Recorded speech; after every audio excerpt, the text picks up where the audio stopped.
Good morning, children. Today I'll be starting with a new topic, circulatory system. Now we all know that filling petrol in the tank of motor car is of no use unless there is pipeline to carry the petrol from the tank to the engine. Similarly, the food digested in alimentary canal is of no use. It should be transported from that part to the body cells to be used and utilized. Again, absorbing oxygen from the external environment in respiratory organs will be of no use unless oxygen is transported from the respiratory organ to all the body cells where it is actually needed and utilized.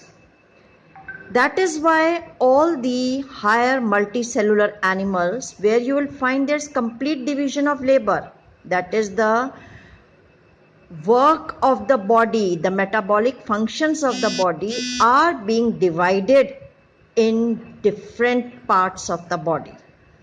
Different groups of cells carry different functions. For that, we all have a network of pipeline system called circulatory system.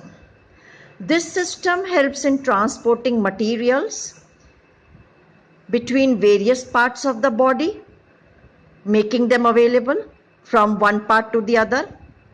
It also helps in exchanging of materials from the external environment to the required organ.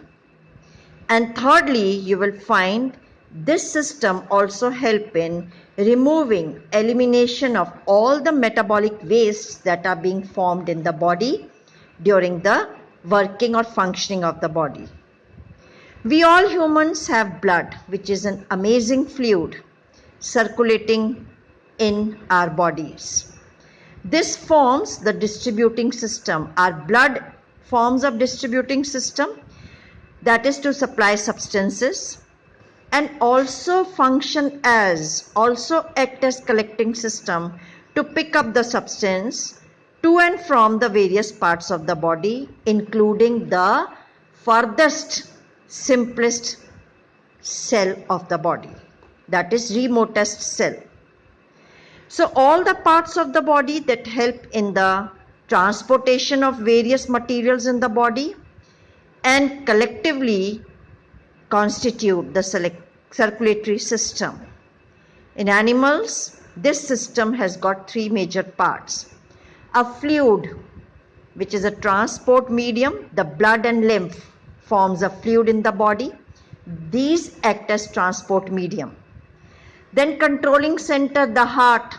Heart is responsible for the flow of blood from one end to the other.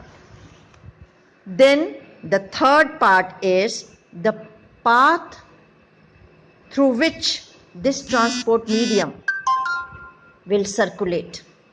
Those pipelines which will carry these transport medium, the blood and lymph from one end to the other, that is the blood vessels carrying the blood and the lymph vessels carrying the lymph in it.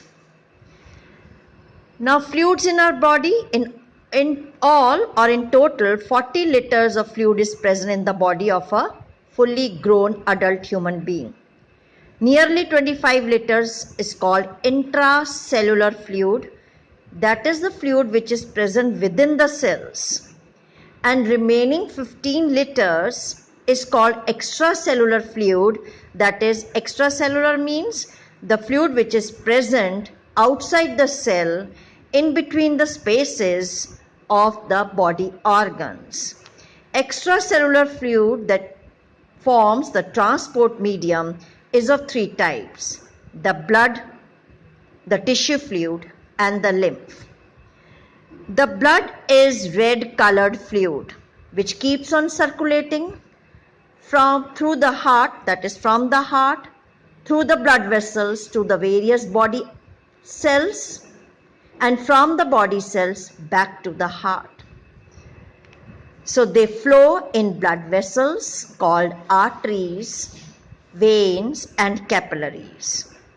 Tissue fluid is a colorless fluid, and this fluid occupies the spaces between the various cells in the organs. As the blood from the heart flows out in the arteries with great pressure, and that artery, before reaching to the body part organ, breaks up into fine blood vessels called capillaries. The flow of blood flowing with high pressure coming into the narrow blood vessels, capillaries, some part of the liquid part of the blood under great pressure is filtered out through blood capillaries in between the spaces of the organs or the cells of the body. This liquid part of the blood consists of blood plasma and white blood cells in it, is called tissue fluid. As this fluid filters out from the blood capillaries, it will flow over the cells, that is, bathes the cells, and is called as tissue fluid. It is from this fluid only the cells will absorb oxygen and gives out carbon dioxide and waste back into that tissue fluid. So exchange of respiratory gases takes place between the cells and the tissue fluid takes place here only. Then the third fluid is lymph. It is a yellow colored fluid, and this flows in separate vessels or pipelines called lymph vessels, and is also present in lymph organs like spleen and tonsils. As the tissue fluid is formed, then some part of the tissue fluid remains there in the spaces between the cells and the organs, and other part of the same tissue fluid will enter into these lymph vessels, into these pipelines. Then that tissue fluid flowing in the lymph vessels is called as lymph. And the lymph vessels on their way bear lymph nodes. The lymph vessels are pipe-like structures carrying lymph in it, the fluid that is a part of blood only, and running a distance, covering some distance, they swell up forming a node-like structure called lymph node. It is here in the lymph node that the lymph will be localized, destroying all the bacteria that has entered into the body. Various lymph vessels unite slowly, all the network of lymph vessels and slowly unite to form two lymphatic trunks. And these two lymphatic trunks means the main large lymph vessels now will pour lymph back into the nearby veins, and those veins enter into the right auricle of the heart. Thus the lymph again comes back into gets itself added to the blood and comes in general circulation. Then from the blood again, when the liquid part will get filtered out, the lymph will be formed, it will flow in lymph vessels, then after flowing throughout the body, and it will again come back into the blood to enter into the heart. Lymph consists of only white blood cells, mostly a special type of white blood cells called lymphocytes. No blood platelets, no red blood cells are seen in it. It is for this reason only that they are pale yellow in color, because the red blood cells are not present in it. And the pale color is of the liquid part of the blood plasma. And nutrition to those, lymph supplies oxygen and nutrition, that is the nutrients and oxygen, to those parts of the cell, to those parts of the body where the blood cannot reach.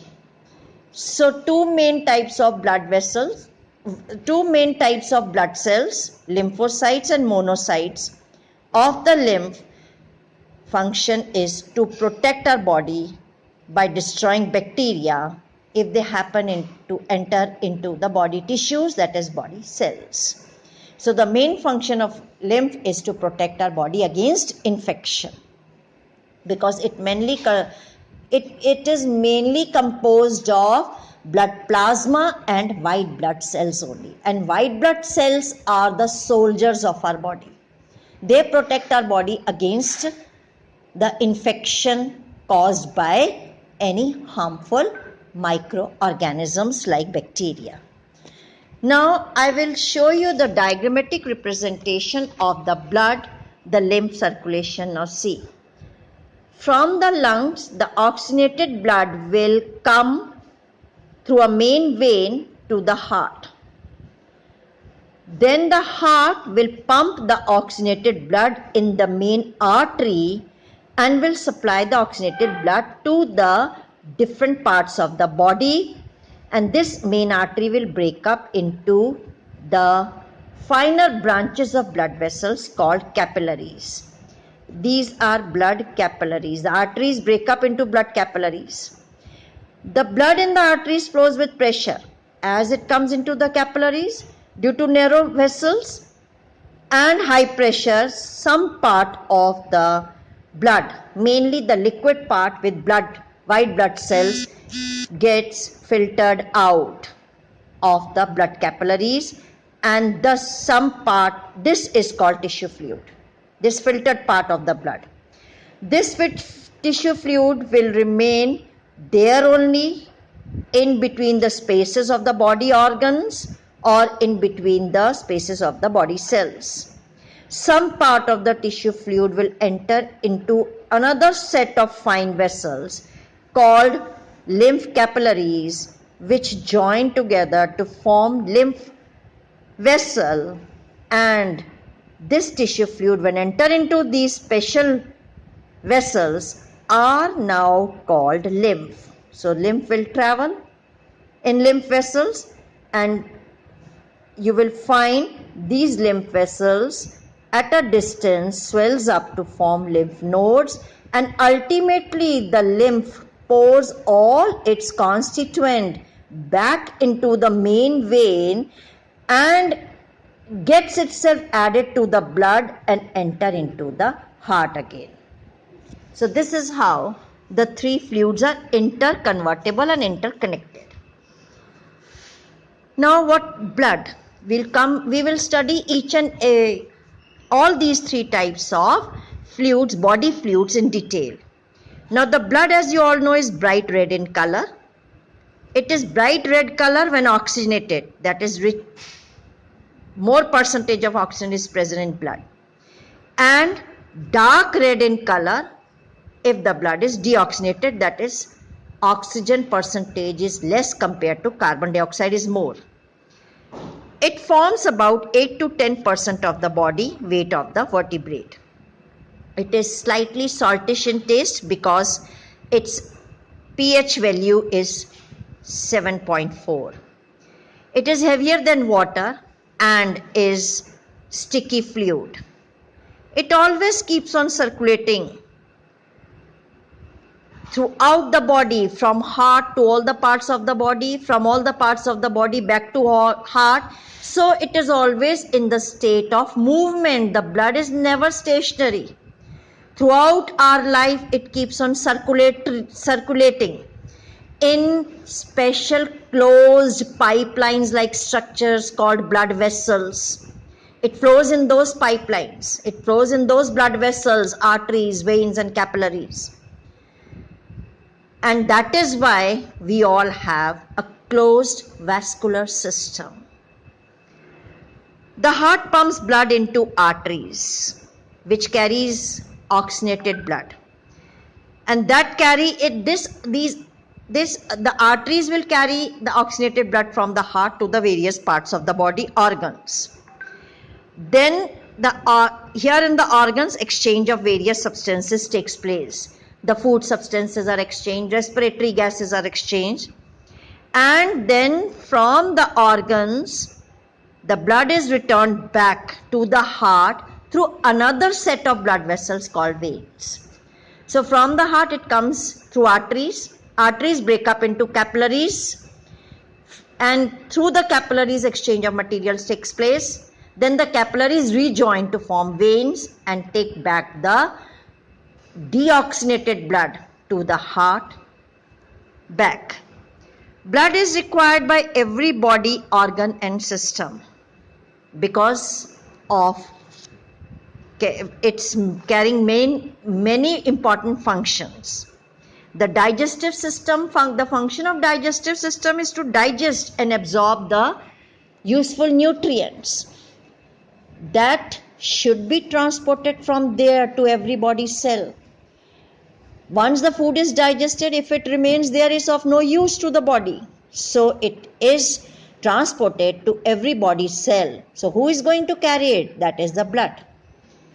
Oxygen is absorbed from the atmospheric air through the respiratory parts of the body and reaches to the main respiratory organ, lungs.